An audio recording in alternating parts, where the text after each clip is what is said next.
নমস্কার দর্শক বন্ধুরা, আজ আমি পুঁই পাতুরি বানাচ্ছি। আর দেখুন পুঁই পাতাগুলো কত বড় বড় আর কত ফ্রেশ। এখন আমি 2 ঘন্টার আগে ডাল ভিজিয়ে রেখেছিলাম, মসুর ডাল।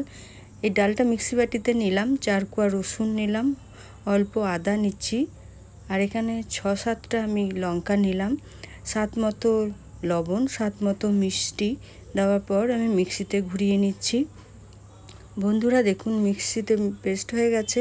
আমি এখন পুঁই পাতাটা নিয়ে এই শক্ত অংশটাকে কাঁচি দিয়ে কেটে বাদ দিয়ে দেব।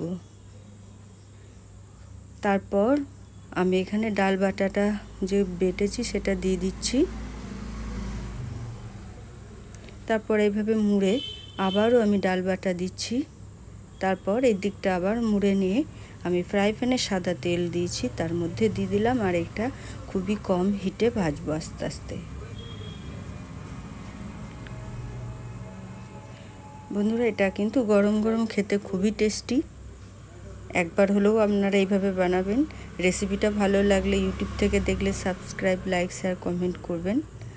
আর ফেসবুক থেকে দেখলে আমার পেজটা ফলো করে লাইক, শেয়ার, কমেন্ট করবেন।